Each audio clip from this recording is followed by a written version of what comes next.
യേശുക്രിസ്തുവിൻ്റെ പരിശുദ്ധമായ നാമത്തിൽ എല്ലാ പ്രിയപ്പെട്ടവർക്കും മോർണിംഗ് ഡ്യൂവിൻ്റെ പുതിയൊരു പ്രഭാത വചന ധ്യാനത്തിലേക്ക് സ്വാഗതം.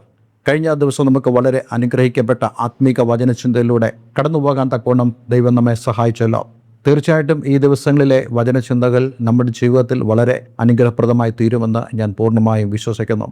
ഈ വചനധ്യാനത്തിലൂടെ നമുക്ക് ലഭിക്കുന്നതായ ആത്മീയ കാഴ്ചപ്പാടുകൾ അത് ഇന്ന് നമ്മുടെ ഈ ഭൂമിയിലെ ജീവിതത്തിന് അല്ലെങ്കിൽ ഈ ലോക ജീവിതത്തിന് വളരെയധികം സഹായകരമായി തീരുമെന്നുള്ളതിൽ യാതൊരു സംശയമില്ല. ഞാൻ ഈ വചനഭാഗങ്ങൾ ഓരോന്നും ധ്യാനിക്കുമ്പോൾ എൻ്റെ ജീവിതത്തോട് ഞാൻ അത് തട്ടിച്ചു നോക്കാറുണ്ട്. അപ്പോഴെല്ലാം തന്നെ എനിക്ക് മനസ്സിലാകാറുണ്ട് ഈ വചനഭാഗങ്ങൾ എത്രത്തോളം എനിക്ക് സഹായകരമായി തീരാറുണ്ട് എന്നുള്ളത്. ഞാൻ വചനം സംസാരിക്കുമ്പോൾ എന്നോടും കൂടിയാണ് സംസാരിക്കുന്നത്. ഇങ്ങനെ നമ്മൾ ഓരോരുത്തരും ദൈവവചനം വായിക്കുമ്പോഴും ധ്യാനിക്കുമ്പോഴും ദൈവത്തിൻ്റെ പരിശുദ്ധാത്മാവ് നമ്മളോട് ഇടപെടുകയും നമ്മുടെ ജീവിതത്തിൽ അതിനനുസരിച്ചുള്ളതായ തിരുത്തലുകൾ, മാറ്റങ്ങൾ വരുത്തുമ്പോൾ തീർച്ചയായിട്ടും ദൈവത്തിൻ്റെ ആ മഹത്വവും ദൈവത്തിൻ്റെ കൃപയും ദൈവത്തിൻ്റെ അനുഗ്രഹങ്ങളും നമ്മുടെ മേൽ വരുന്നത് നമുക്ക് അനുഭവിച്ചറിയുവാൻ സാധിക്കും. ഈ ദിവസങ്ങളിലെ വചന ശുശ്രൂഷയുടെ ഫലമായി നിങ്ങളുടെ ജീവിതത്തിൽ എത്രത്തോളം മാറ്റങ്ങൾ സംഭവിച്ചു എന്നറിയുവാൻ എനിക്ക് വളരെ ആഗ്രഹമുണ്ട്. നിങ്ങൾക്ക് അതിനുവേണ്ടി എന്നെ വിളിക്കാവുന്നതാണ്, അല്ല നിങ്ങൾക്ക് സന്ദേശം അയക്കാവുന്നതാണ്. അല്ല എങ്കിലും ഞാൻ നിങ്ങൾക്ക് വേണ്ടി തീർച്ചയായിട്ടും പ്രാർത്ഥിക്കുന്നതാണ് എന്നുള്ള വസ്തുതയും ഈ സമയത്ത് അറിയിപ്പാൻ ആഗ്രഹിക്കുന്നു. നമ്മൾ ഈ ദിവസങ്ങൾ ചിന്തിക്കുന്നത് അബ്രഹാമിൻ്റെ സഹോദരപുത്രനായ ലോത്തുമായി ബന്ധപ്പെട്ട് താൻ സോദോം എന്ന ദേശത്ത് താമസിക്കുമ്പോൾ ആ ദേശത്തിലെ പാപം, അതിൻ്റെ അകൃത്യങ്ങൾ ദൈവസന്നിധിയിലെത്തിയപ്പോൾ ദൈവം ആ ദേശത്തെ നശിപ്പിക്കാൻ തീരുമാനിച്ചു. എന്നാൽ ആ ദേശത്തെ നശിപ്പിക്കുവാൻ ദൈവം തീരുമാനിക്കുമ്പോൾ ആ കാര്യം ദൈവം തൻ്റെ സ്നേഹിതനായ അബ്രഹാമിനോട് പങ്കിടുന്നു. അങ്ങനെ അബ്രഹാമിനോട് പങ്കിടുമ്പോൾ തീർച്ചയായിട്ടും നമുക്കെല്ലാവർക്കും അറിയാവുന്ന പോലെ അബ്രഹാമിൻ്റെ സഹോദരപുത്രൻ അവിടെ ഉണ്ട് എന്നുള്ള വസ്തുത അബ്രഹാമിൻ്റെ ഹൃദയത്തിൽ ഇരിക്കെ അബ്രഹാം ദൈവത്തോട് ചോദിക്കുകയാണ്, ദൈവമേ, അവിടെ 50 നീതിമാന്മാരുണ്ടെങ്കിൽ നീ ആ പട്ടണത്തെ നശിപ്പിക്കുമോ? അങ്ങനെയാണെങ്കിൽ നമ്മൾ ഓരോരുത്തരും മനസ്സിലാക്കേണ്ടത് അബ്രഹാമിൻ്റെ ഹൃദയത്തിലെ ആഗ്രഹം പാപനിമിത്തം വളരെ അധപ്പതിച്ചിരിക്കുന്ന പട്ടണമാണെങ്കിലും ആ ദേശത്തെ അബ്രഹാം സ്നേഹിക്കുന്നുണ്ട്.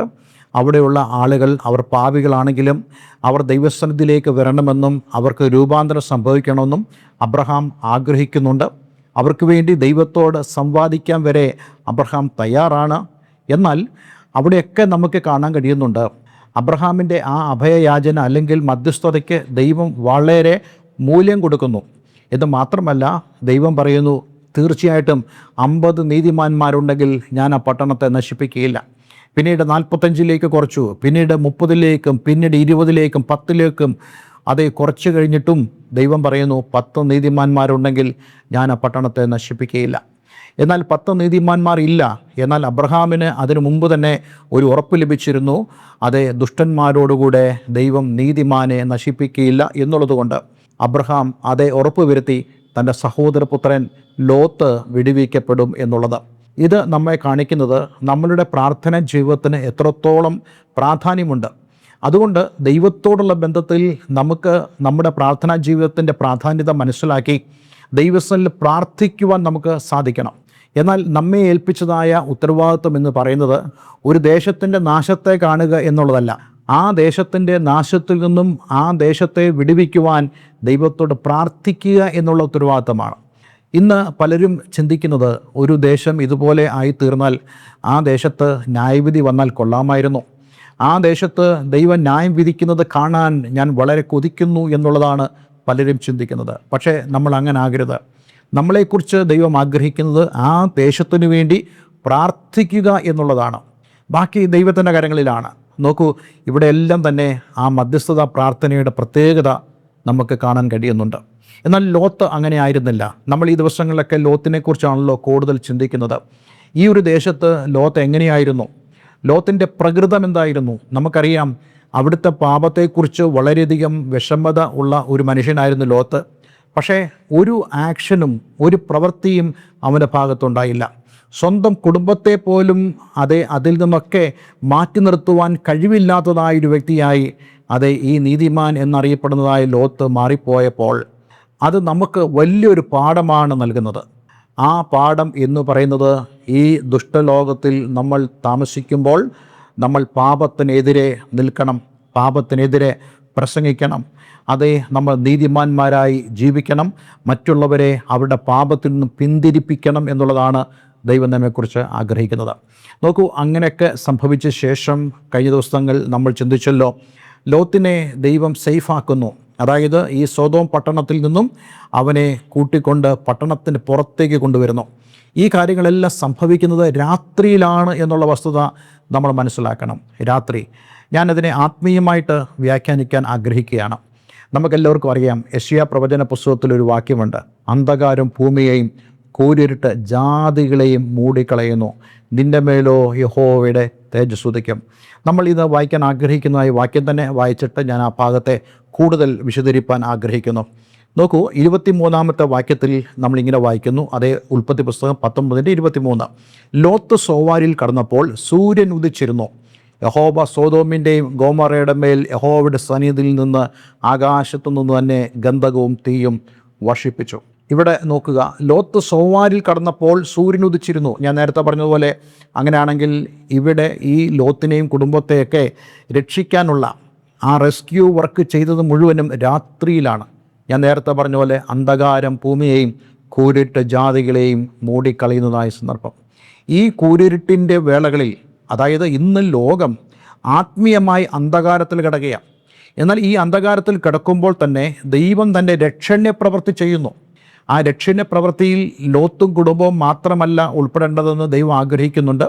ആ ദേശത്തിലെ 10, 20, 30, 40, 50, അതേ അബ്രഹാം പറഞ്ഞതുപോലെ നീതിമാന്മാരുണ്ടെങ്കിൽ അവരെയും കൂടെ ദൈവം രക്ഷിക്കുവാൻ പദ്ധതിയുണ്ട്. എന്നാൽ അങ്ങനെയില്ല എന്ന് മാത്രമല്ല, അങ്ങനെ നീതിമാന്മാരുണ്ടായിരുന്നെങ്കിൽ ദൈവം ആ ദേശത്തെ നശിപ്പിക്കില്ലായിരുന്നു. എന്നാൽ ഇവിടെ നമുക്ക് കാണാൻ കഴിയുന്നത്, അതേ, ആ നാശത്തിൽ നിന്നും ദൈവം ലോത്തിനെയും കുടുംബത്തെയും രക്ഷിക്കുന്നത് ആ രാത്രി വേളകളിൽ തന്നെയാണ്.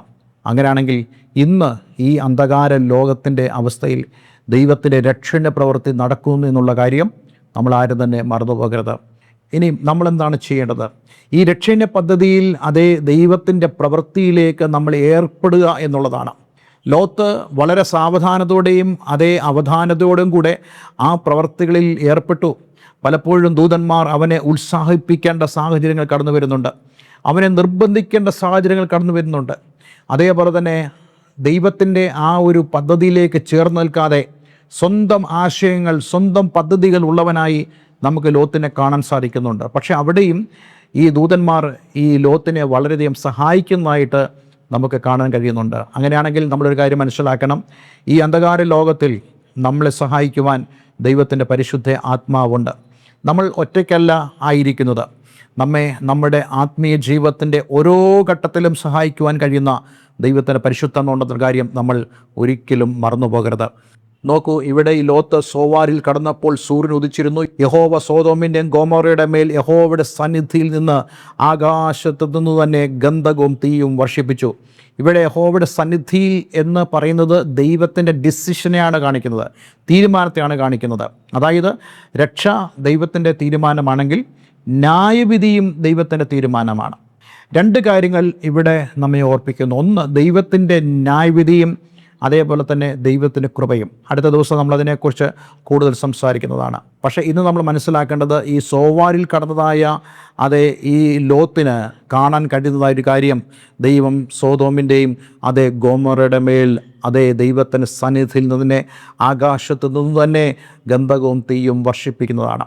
നമ്മളവിടെ വായിക്കുന്നുണ്ട്, ആ പട്ടണങ്ങൾക്ക്, പ്രദേശത്തിനും മുഴുവനും, ആ പട്ടണങ്ങളിൽ സകല നിവാസികൾക്കും നിലത്തെ സസ്യങ്ങൾക്കും ഉന്മൂലനാശം വരുത്തി. ജനത്തെ മാത്രമല്ല നശിപ്പിച്ചത് ആ ന്യായവിധിയിൽ, ആ ദേശത്തുള്ള സകല കാര്യങ്ങളും നശിച്ചു പോയതായിട്ട് നമുക്ക് കാണാൻ കഴിയുന്നുണ്ട്.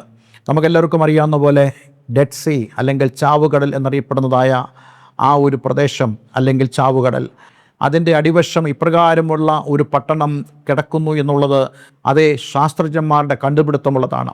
അങ്ങനെയാണെങ്കിൽ അന്ന് അവിടെ ഇറങ്ങിയതായ തീയും ഗന്ധകവും അതിൻ്റെ സാമീപ്യവും അവിടെ ഉണ്ട് എന്നുള്ളത് ശാസ്ത്രലോകം വിളിച്ചു പറയുമ്പോൾ അത് തീർച്ചയായിട്ടും അത് നമ്മെ ഓർപ്പിക്കുന്നത് വരുവാനുള്ള ദൈവത്തിൻ്റെ ന്യായവിധിയെയും അതേപോലെ തന്നെ ഇപ്പോൾ ദൈവം കാണിക്കുന്ന കൃപയും തന്നെയാണ്. ഇതൊരിക്കലും നമ്മൾ അവഗണിച്ച് കളയരുത്.